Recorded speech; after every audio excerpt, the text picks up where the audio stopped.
아멘. 오늘 우리에게 주시는 하나님의 말씀은 스바냐 2장 말씀입니다.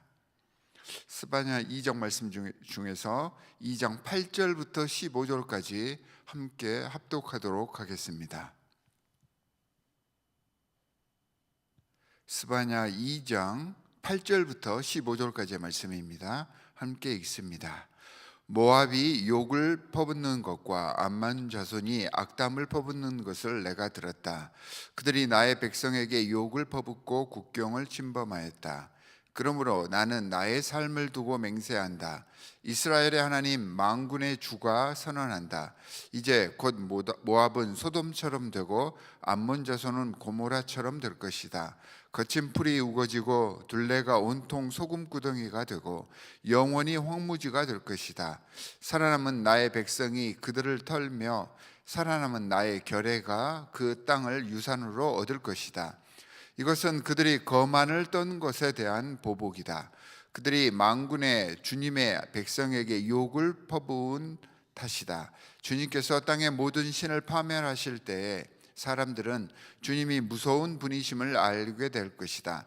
이방의 모든 섬 사람이 저마다 제 고장에서 주님을 섬길 것이다.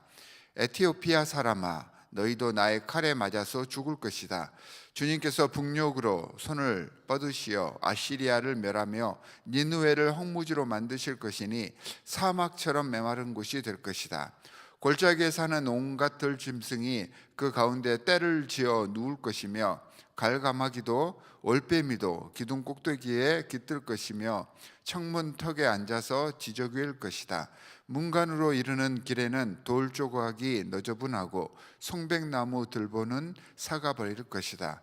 본래는 한껏 으스대던 성, 안전하게 살 수 있었던 성, 세상에는 나밖에 없다 하면서 속으로 뽐내던 성이다.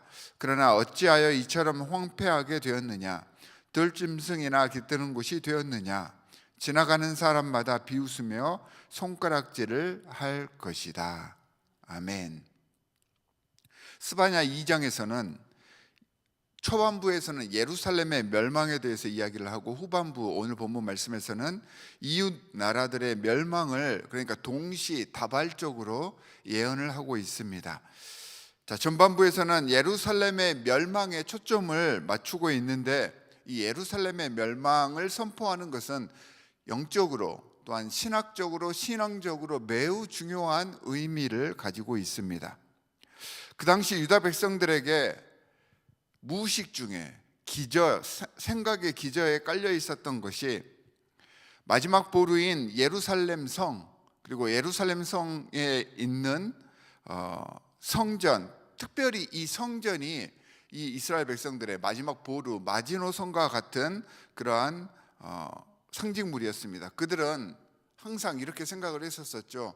우리가 비록 아무리 실수를 한다 해도 실수해서 죄를 짓는다고 해도 하나님께서 우리를 선택해 주셨고 하나님의 선민으로 불러주셨고 제사장 나라 삼아 주셨고 또한 이 하나님의 성도인 예루살렘에 성전을 세우셔서 하나님께서 그곳에 임재해 계시는데 설마 하나님께서 그 성전이 있는 예루살렘을 멸망시키실 수 있으시겠느냐라는 생각을 항상 해왔었습니다. 그래서 이 예루살렘이 건재한 한, 예루살렘 성전이 건재한 한 어떤 외세의 침범 그리고 역사의 굴레 속에서도 이스라엘은 미래가 있고 희망이 있을 것이다 이렇게 생각을 했었습니다. 이게 이제 그 유명한 성전 신앙인 것이죠. 그런데 스바냐 선지자는 이런 자존심과 같은 예루살렘의 멸망을 선포를 하고 있습니다. 그 의미는 마지막 자존심, 마지막 희망을 완전히 없애버린다 이것을 선포하고 있는 것이었죠.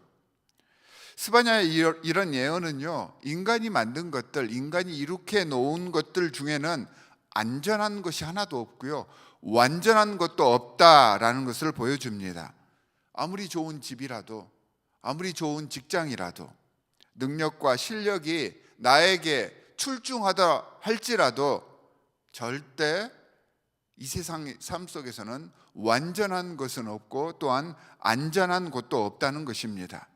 하나님의 심판과 하나님의 분노를 피할 수 있는 것은 오직 하나, 사람의 뜻, 사람의 이룩한 것들, 내 생각, 그리고 우리의 생각으로 인해서 만들어지는 편견과 자존심, 고집, 이런 것들이 절대 아니라 하나님의 섭리와 그 말씀을 바로 아는 것, 세상에 일어나는 모든 현상들 속에 숨겨져 있는 하나님이 운영하시는 그 하나님의 뜻을 바로 알아서 순종하는 것임을 스바냐는 선포를 하고 있는 것입니다. 우리들의 모든 행사와 판단들 속에서 하나님께서 이 모든 환경과 사건들 속에서 나에게 원하시는 진짜 뜻, 하나님께서 이 세상을 운행하시는 그 섭리가 무엇인지를 한번 돌아보고 생각해 보아라 라고 스바냐 선지자가 이스라엘 백성들에게 선포를 했던 것입니다. 자, 이처럼 전반부에서 나타난 것처럼 예루살렘의 멸망이 다가오면 당연히 주위에 있는 나라들이 기뻐할 것이잖아요. 즐거워할 수 있을 것이잖아요. 그런데 그렇지가 않습니다. 오늘 본문 말씀에서처럼 이들도 여전히 하나님의 심판의 대상임을 밝히고 있습니다. 그러니 이스라엘의 그리고 예루살렘의 멸망을 지켜보면서 이방 민족들이 좋아할 수 없는 것입니다. 그렇다고 오늘 말씀이 자, 하나님의 백성 유다가 망하면, 이스라엘이 망하면 주위에 있는 모든 나라들도 다 멸망해 버릴 것이다, 이것을 말하려는 것도 아닙니다. 이런 역사의 소용돌이 속에서도 하나님께서는 일하고 계신다, 하나님께서는 역사하고 계시고 하나님께서 분명히 개입하고 계신다라고 하는 것을 보여주는 예언입니다. 남아있는 하나님의 참된 백성들이, 끝까지 그 신앙을 지켰던 그 하나님의 백성들이 이 하나님의 진노를 마무리하고 주님의 뜻을 받아들여서 금방이라도 가라앉을 듯 위태로운 모든 상황들을 극복하고 다시 세계의 중심이 될 것이다, 이것을 선포하고 있는 것입니다. 자, 오늘 본문 말씀에 나오는 모압과 암몬, 이들은 이스라엘 백성들과 가장 가까운 형제와 같은 이웃 나라였습니다. 현재 우리 대한민국의 사정과 이렇게 빗대어서 보면 마치 일본과 중국과 같은 그러한 나라였었죠. 그러나 이들은 이웃과 형제와 같은 위치에 있으면서도 이스라엘에 대한 미움을 역사 속에서 단 한 번도 버린 적이 없습니다. 오히려 더 그 어떤 민족보다 극렬하게 이스라엘 백성을 미워했습니다. 그 이유가 무엇일까요? 왜 이렇게까지 미워했을까요? 너무도 잘 알고 있기 때문입니다. 사실 이스라엘 백성, 이스라엘 자체가 특별한 나라가 아니잖아요. 다른 열방에 비해서 아주 강대국도 아니었잖아요. 단지 다른 점이 하나 있다면 이들은 여호와 하나님을 믿는다는 것뿐이었습니다. 그런데 모압과 암몬 주위에 있는 나라들이 이 이스라엘 백성을 주목해 보니 그들이 세상의 중심 같아 보입니다.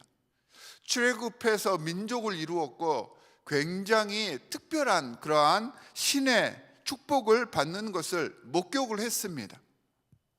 그게 셈이 나고 질투가 났던 것입니다. 잘 나가니까, 별것 없어 보이는 나라가, 작은 나라가 잘 나가게 되니까 셈이 난 것입니다. 요즘 일본과 중국의 네티즌들이 한국의 문화적인 발전과 한국이 선진국으로 진입한 것에 대해서 그렇게들 못마땅해서 난리가 아닙니다. 이런 현상과 비슷했던 것이죠. 그런데 그들이 깨닫지 못하는 것이 있었습니다. 하나님께서 이렇게 형편없고 보잘것없는 민족을 축복하셨다라는 것을 자신들이 목격을 했다면 이스라엘뿐만 아니라 다른 민족들, 그러니까 자신들도 하나님께 나아가기만 하면 똑같은 복을 받을 수 있다는 것을 깨달았어야 했습니다.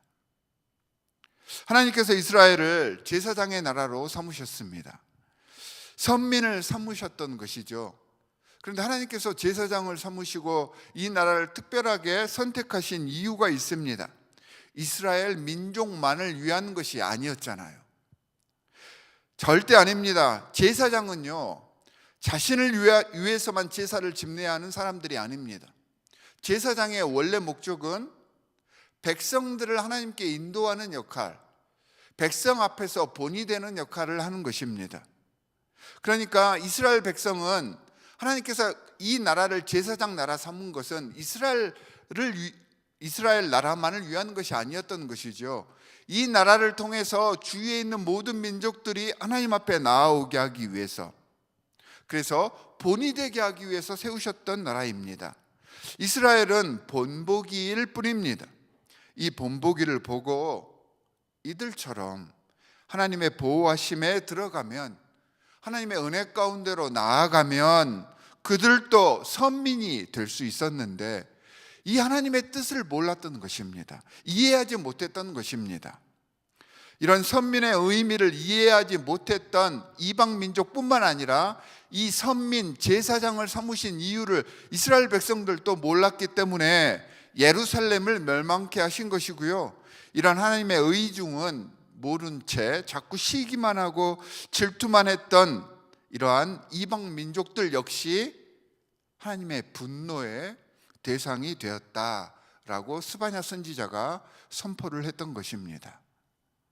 하나님의 메시지는 분명합니다. 쓸데없는 자존심, 성전 신앙이나 인간적 판단과 결정 등에 사로잡혀 있지 말고 이 사건, 이 관계, 이 사람들, 이 상황들 속에서 하나님께서 하시는 그 뜻이 무엇인지, 하나님의 진짜 의도가 무엇인지를 바로 알라는 것이고요. 나와 우리와 잘 맞지 않는다고 배척하고 시기하고 질투하며 편견에 사로잡혀 있지 말고 하나님의 무한하신 사랑의 그 분량을 가늠해 봐라 라는 예언의 말씀이 오늘 스바냐서 2장의 말씀입니다. 하나님께서는 각 사람대로 축복하고 그 사람을 사용하시고, 또는 나는 나대로 하나님과의 관계 속에서 또한 축복하시고 사용하시니 남을 미워하고 배척하지 말고 시기하지 말고 오히려 그럴수록 하나님께 나아가면 된다는 것을 스바냐 선지자가 예루살렘과 이방 민족 모두에게 알려주고 있습니다. 하지만 모압과 암몬 사람들은 이 하나님의 풍성하신 뜻을 바라보고 하늘을 보면서 우러러볼 수 있었어야 됐는데, 그들은 눈앞에 있는 자신의 감정과 현상에만 치우쳐 땅만 보았습니다. 이스라엘이 잘못되어야만 자기들이 잘 될 것처럼 시기하고 미워하면서 모사를 꾸미고 악을 행했고, 그것 때문에 망하게 될 것이다 라는 예언의 말씀을 받게 되었던 것입니다. 그들 중심에 있었던 핵심이 교만입니다. 10절에서 그들의 거만으로 심판을 받게 되었고, 15절에 보면 마치 세상에는 나밖에 없다라고 하며 자신의 판단이 하나님의 판단인 것처럼 뽐냈기 때문에 모든 이들의 비웃음거리가 되고, 결국에는 모든 민족의 손가락질을 받게 되었다라고 스바냐는 선포하였습니다. 사랑하는 성도 여러분, 우리를 제사장 삼아 주신 우리 주 하나님의 섭리와 우리를 선택하신 그 이유, 우리를 제사장 삼으신 그 이유를 잊지 마시기 바랍니다. 하나님과 세상을 화해시키고 여러 모든 관계 속에서 평화를 이끌게 하시기 위해서 우리를 선택해 주신 것입니다. 그래서 우리가 이 땅에서 살아갈 이유가 그것입니다. 모압과 암몬처럼 하나님의 풍성하신 뜻과 사랑을 알아보지 못하고 세상적인 혈기와 시기심 그리고 교만한 마음으로 하나님께서 우리에게 허락해 주신 관계를 파괴하고 온전한 하나님의 뜻을 방해하는 그런 악한 역할자들이 되지 않도록 우리 깨어서 기도하십시다. 오늘 말씀을 통해 하나님께서는 새해를 맞이하여서 나아가는 모든 성도들에게 주님의 참 백성의 삶을 살아가시기를 명하고 계십니다. 오늘도 주님의 뜻에 합당한 매 순간을 이루어 가시는 하루가 되시기를 주 예수 그리스도의 이름으로 간절히 축원합니다. 두 가지 기도 제목을 드리도록 하겠습니다. 첫 번째는 오늘 본문 말씀처럼 우리를 하나님께서는 제사장 나라 삼아 주셨는데 참 하나님의 백성으로 화평케 하는 자로 불러주셨는데 자꾸 내가 있는 곳에서 분란이 일어나지 않게 해주십시오. 시기하고 질투하는 것이 아니라 더 이해하고 포용함으로 하나님께서 원하시는 아름다운 선의 모습을 내가 서 있는 이 자리에서부터 이루어갈 수 있도록 주님 저를 주님 나라 건설의 도구 삼아 주십시오라고 기도해 주시기 바랍니다. 두 번째는 우리 목장을 위해서 기도해 주시기 바랍니다. 온 목장이 하나의 뜻으로 단합하고 헌신된 모습을 보일 수 있도록, 그리고 이 목장을 이끄시는 모든 목자들을 위해서도 여러분들께서 기도해 주시기 바랍니다. 두 가지 기도 제목을 가지고 우리 함께 기도합니다.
하나님 아버지 정말로 감사합니다. 우리를 주님의 특별한 선민으로 불러주셨고 제사장으로 세워주셨는데 이 하나님의 사랑을 알지 못한 채 자꾸 하나님의 뜻이 아니라 내 뜻대로 세상을 살아가려고 했었습니다. 하나님 아버지, 잘 나가는 모든 사람들을 보고 시기하고 질투하려고만 했었습니다. 하나님, 주님께서 우리를 세우신 이유와 목적을 분명히 알고 축복받은 이들이 왜 축복받았는지를 바로 알아서 하나님께 영광 돌리며 주님께 헌신하며 더욱더 주님 앞으로 나아갈 수 있는 믿음의 결단을 할 수 있도록 저희와 함께하여 주시옵소서. 이렇게 믿음의 결단을 한 하나님의 백성들이 작은 목장을 이루고 이 목장의 모든 목원들이 하나가 되어서 아름다운 하나님의 공동체 디트로이트 한인연합 장로교회를 만들어갈 것을 간절히 바라오니 하나님, 우리 목장 사역교회 주님께서 역사하여 주시옵소서. 성령으로 함께하여 주시옵소서. 모든 목원들이 하나가 되어서 서로를 사랑하게 하여 주시옵시고 서로를 세워주게 하여 주시옵시고 이를 위하여서 자신을 희생하며 헌신하는 그런 영적 분위기가 이루어질 수 있도록 주께서 역사하여 주시옵소서. 이를 위하여서 목자들을 세워주시옵소서. 주셨는데 이 귀한 목회자들 머리 위에 안수하여 주시옵시고 이들을 통하여서 하나님의 아름다운 섭리가 우리 교회의 밑거름이 되고 귀한 영적 자양분이 되게 하여 주시옵소서. 오늘도 말씀을 보여잡고 승리하는 삶을 살겠습니다. 우리와 함께하여 주시고 우리를 인도하여 줄 줄 믿으며 우리를 구원하신 주 예수 그리스도의 이름으로 기도하옵나이다. 아멘. 하늘에 계신 우리 아버지여, 이름이 거룩히 여김을 받으시오며 나라의 임하옵시며 뜻이 하늘에서 이룬 것 같이 땅에서도 이루어지이다. 오늘날 우리에게 일용할 양식을 주옵시고 우리가 우리에게 죄 지은 자를 사하여 준 것 같이 우리 죄를 사하여 주옵시고 우리를 시험에 들게 하지 마옵시고 다만 악에서 구하옵소서. 나라와 권세와 영광이 아버지께 영원히 있사옵나이다. 아멘.